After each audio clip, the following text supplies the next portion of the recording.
А в Таджикистане опять массовые споры. Досмотрите это видео до конца, и вы узнаете, из-за чего таджики разделились на два фронта. Подписывайтесь на наши обновления, и точно будете в курсе всего самого интересного. В Душанбе 9 мая все-таки прошло шествие бессмертного полка. Несколько сотен человек с портретами своих отцов и дедов начали поход у бывшего налогового института на улице Дружбы народов и завершили его в столичном парке Победы. Маршрут шествия был изменен в последний момент. Совет ветеранов войны и труда Таджикистана накануне сообщил, что место сбора колонны бессмертного полка с площади Победы танки ИС-2 перенесено на площадку около начала канатной дороги и бывшего налогового института. На фоне вторжения России в Украину некоторые постсоветские страны решили не проводить акцию «Бессмертный полк». В Казахстане, в частности, в День Победы вместо акции «Бессмертный полк» состоялось шествие «Поклонимся героям». 9 мая в честь 77-й годовщины Дня Победы в Парк Победы города Душанбе состоялся военный парад. Президент Эмомали Рахмон в память об офицерах и солдатах и всех, кто отдал свою жизнь во время Второй мировой войны, возложил венок к вечному огню, сообщила пресс-служба главы Таджикистана. Венки в столичном парке Победы накануне 8 мая возложили послы США, стран Европейского Союза, Британии, Японии, Южной Кореи, а также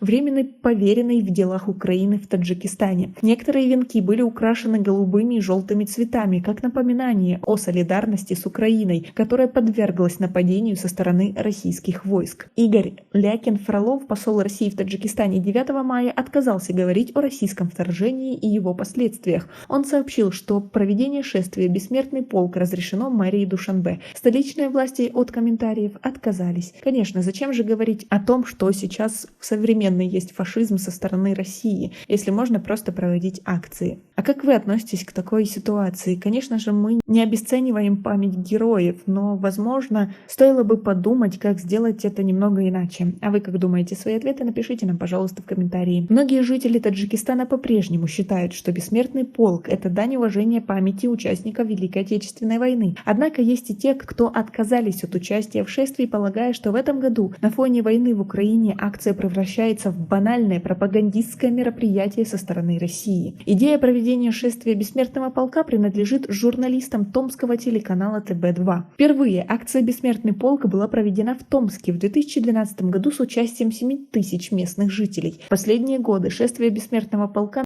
на 9 мая стали традицией. В этот день тысячи людей выходят на улицы своих городов с портретами воевавших родственников. В Центральной Азии эти акции впервые были проведены в 2014 году. Последние 2 года из-за пандемии коронавируса шествие проходило в онлайн-формате. Противники шествия бессмертного полка в Таджикистане считают это мероприятие, проводимое российскими организациями и российскими дипмиссиями, пропагандой Москвы, напоминанием о советском режиме и угрозой независимости страны. В некоторых странах бывшего СССР проведение шествия бессмертного полка и вовсе запрещено. Совет ветеранов войны и труда Таджикистана, по данным его руководителей, только в Душанбе имеет 5000 членов. Среди них участники военной кампании в Афганистане, а также родные и близкие ветеранов Великой Отечественной войны. По официальным данным, в настоящее время в Таджикистане проживают 58 участников Великой Отечественной войны. А как вы относитесь к такой ситуации? Свои ответы напишите нам, пожалуйста, в комментарии. У нас пока на этом все. Оцените наше видео подпиской и лайком. До скорой встречи!